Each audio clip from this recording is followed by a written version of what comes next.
Well, hello guys, and welcome to episode 4 of my Ymir multiplayer series. So, like usual, it's been one day, and in between last episode, a day ago, and the recording of this episode, I've come on and I've done a few techs, seen what we've got. So, let me explain. We've had a lot of stuff go on, so I'm pretty sure yesterday when I recorded this video, we just got stone building as the last tech. But since then, we've had Tribal Council unlocked and researched, Javelin, which is a huge one. Javelin is so important because it upgrades your early hunters, that just saves us a couple jobs, but it means you get a ranged unit that lasts you all the way into the late Copper Age. In fact, well, at least they used to be, I don't know if they're still as good now, but I used to use Javelin men in the late Bronze Age because they're just such a cheap but still quite effective ranged unit for defense of your city. So really want to get some javelins done. We're getting loads of wood made, so you can make plenty of javelins. And then finally, village centre. That is huge. That gives us that one expansion point, which means we can turn our hamlet capital into a village and get those extra countrysides. A few other things. Look at this guy.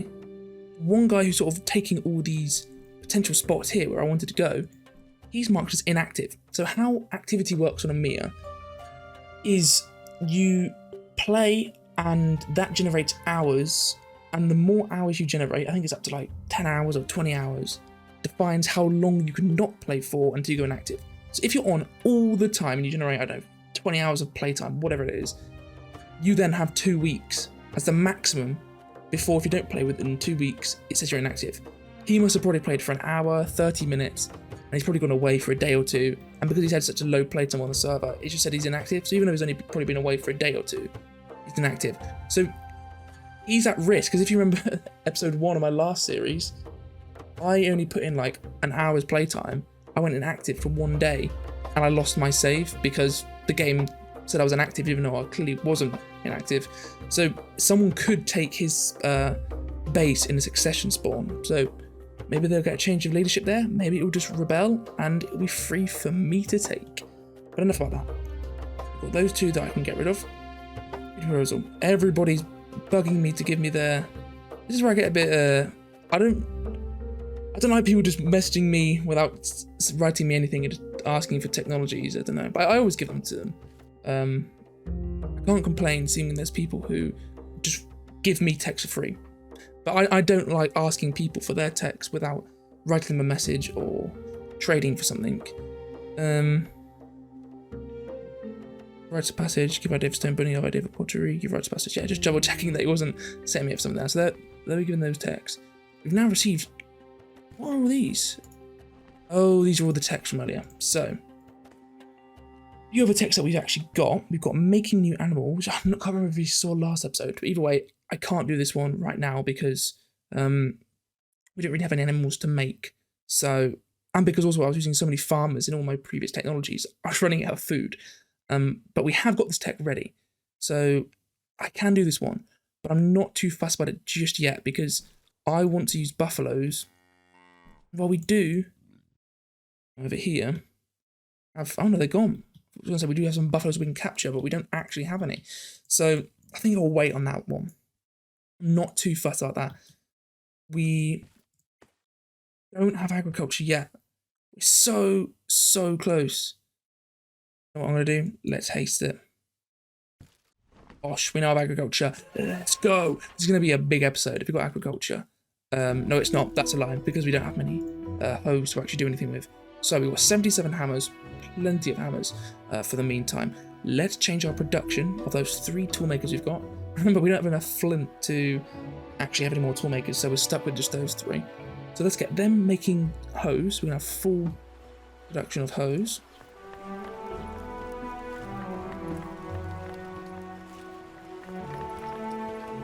So that's all of them done. Looking at the base, a few of the things I have done is I've built a few more houses. So we've actually got now a respectable little village appearing. We've still got plenty of slums. Actually, only these 6 here. So we've actually only got 6 people in one house. That's not too bad. Looking around, we've got 2 ostriches that I've captured. We've got a surplus of pottery coming in, but that's only because we're going to maintain stock.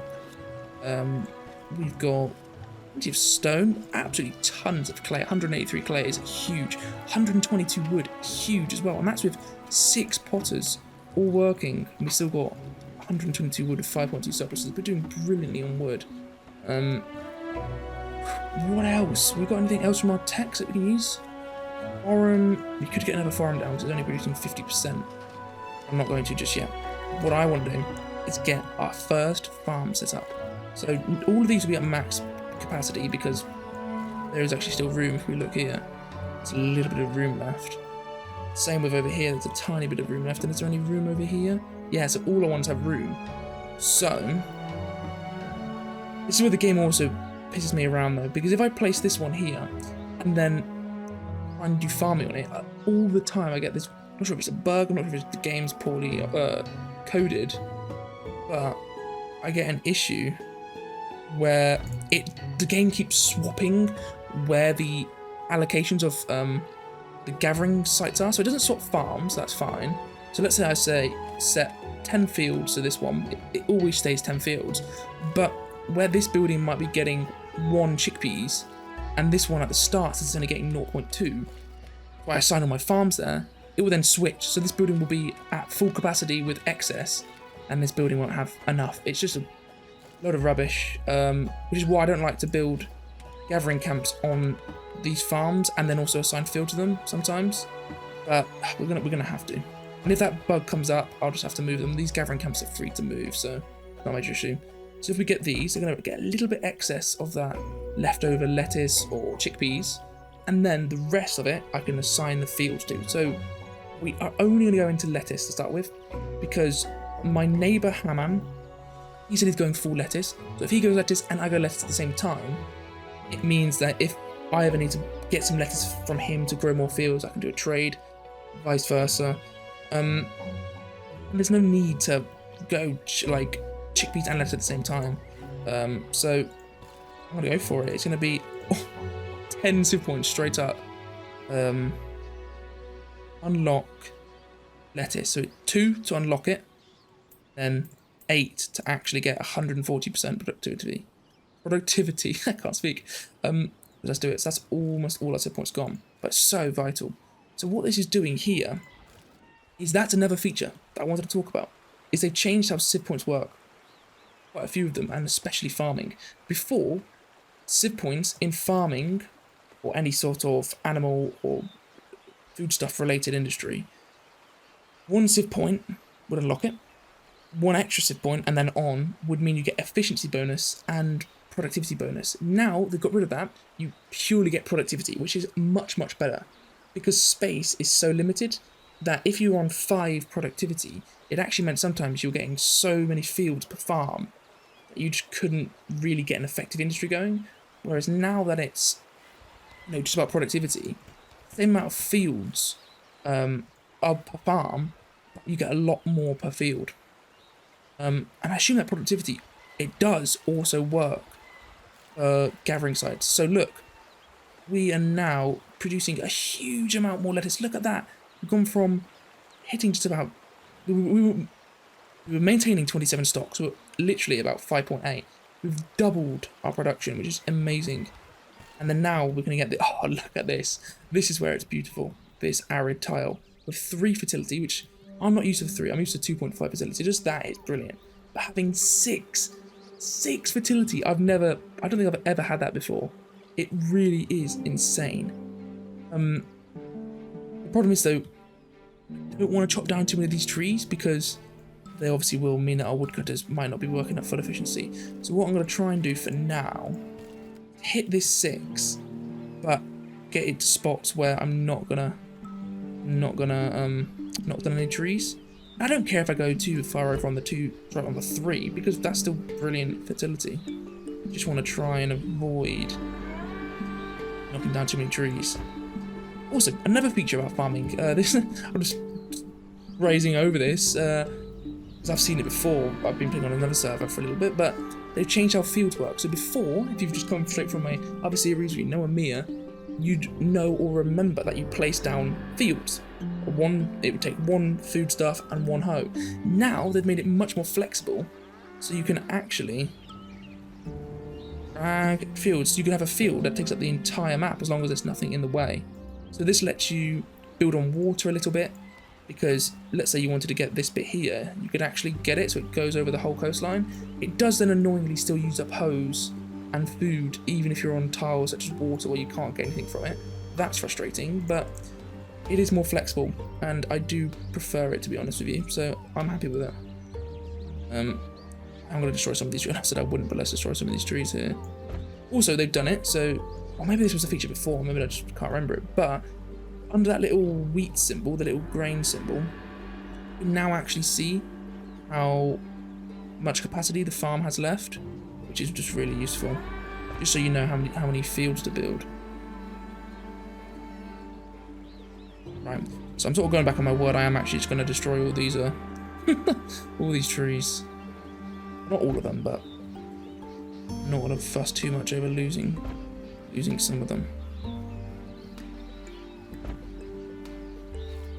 That's still working at full capacity, that's alright. So this gathering camp here is still at 64, so we're getting loads and loads of lettuce. Oh, it's just absolutely brilliant. This fertility 6 is insane. I really can't stress how big of a deal that is, because Continental's very good to get 3 fertility. Most biomes only give you 2.5. So Continental with 3 is really, really good. This is double. You're getting double the amount of food per space. And yes, I know our whole map isn't just fertility 6, but it's a large portion here, so brilliant stuff. Really, really brilliant.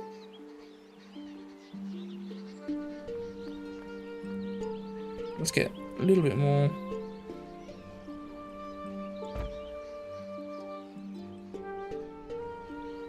My only worry is if I like to build my farms out from one area so I know it's all nice and even. I don't want to knock down these trees, so I think what I'm going to do is just put a random big one here, which is, yeah, annoying, but I also want to make it even. So you see here it's 1. So let's even have enough of those, so yeah, we're going to have to build. Yeah. There we go. Because we can make them whatever size we want, we can just fill them in nicely anyway.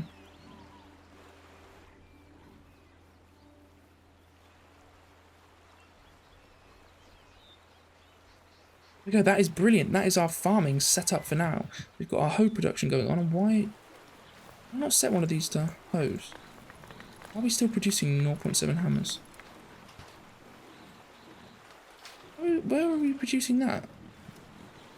Because all 3 of these are set to hoes. Have we got like a tool maker down somewhere and I just forgotten about them? Very, very strange. I really don't know where we're getting that from, but we've obviously got some sort of tool maker down, otherwise the game wouldn't be making us any extra hoes. I can't find them though, and there's no sort of like menu to find what buildings you've placed down. I only ever remember building them here, so that's very, very strange.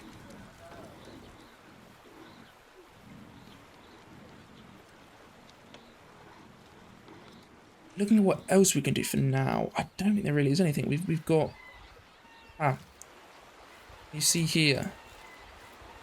I know.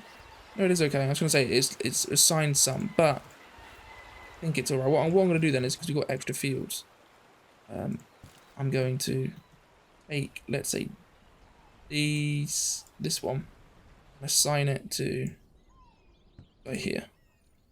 We don't actually have any jobs for it, but now we can see that they're working at. Oh, no, I'll assign it back. We don't have any jobs for this one yet, so set that to low. Assign this one back. There we go. They are producing just slightly over. Yeah, the amount of lettuce you produce now is absolutely brilliant. One thing I'm thinking about is, when do we end rationing? So we've got a policy here. Oh, so that's another thing. I put this policy on banishment, which is one of the newer ones. It was in the last series, but wasn't. It's still relatively new to me. Banishment, which is 8 state power it costs. You get -10 population conflict. And as you can see, we've got a lot of population conflict.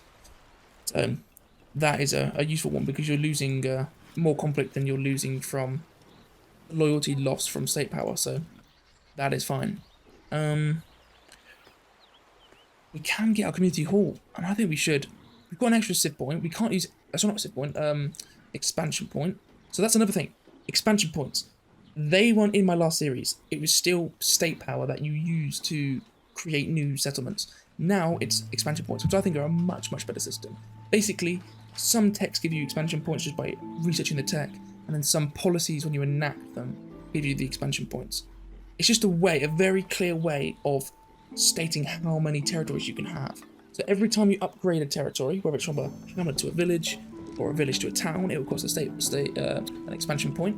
Or if you want to build another hamlet, it will cost 2 expansion points. If you want to build an outpost, it will cost 1. So because we've got that village community bomb, it's giving us an expansion point so we can upgrade to a village. But a village needs community hall. The community hall takes 5 workers and uses clay, and it gives us administration, so we'll lose less waste, and we will be able to manage more countrysides. But the countrysides each cost us 10 administration. So I'm going to get the village hall. The reason is because now we've got farming, we can start taking over these settlements, not settlements, sorry, these pieces of land, and turning them into countryside settlements to start growing lettuce from, which is what I want to do. Obviously, there is a lot more we can still do in Castell as a whole when it comes to farming, but getting the countrysides alongside Castell is a really, really good use of resources. So with that community hall building and more hoes on the way, I'm going to end the episode here for now. I'm going to return tomorrow once we've got more hoes so we can get more production. Oh, actually, no. I'm not. We have got more we can do. We can upgrade both our hunters. Whichever one is over here, isn't it? We can upgrade both our hunters. We've got javelins. And I now need to start making javelins with the weapon makers. Ah, I knew there was something else. Where can I get this weapon maker? Let's get them here. So guys, we've got that tool maker. That's right, not tool maker, weapon maker on the way. It says a high, so overnight, once our population isn't growing, oh my goodness, going down. Why is it going down? We've produced plenty of lettuce. No, we're not using any hunters or anything for research. Oh no, I know why it's going down. It'll be because... It isn't. I was going to say maybe the hunter huts hadn't been built yet. What I'm going to do then is take off food rationing now. I didn't think I'd do it this early, to be honest with you, but we've got such an excess of lettuce. And getting the food rationing off gives us 40%. Right, 40% more food consumption, but 25% more building efficiency, and reduces conflict. And it also gives us 15 more state power. It's massive. Let's get rid of it. We get much better loyalty. So yeah, now we're no longer struggling for loyalty. If it's going down, so our population will increase just like that. We're going to go up in food. Let's see how much we go. We're going from 5.8 to, let's see, I'm assuming probably, what, 8, 9? We won't have enough chickpeas, but plenty of lettuce. And also then our hunters will produce more meat and leather because they're bound by the worn tile, so by getting more efficiency, they just simply produce more.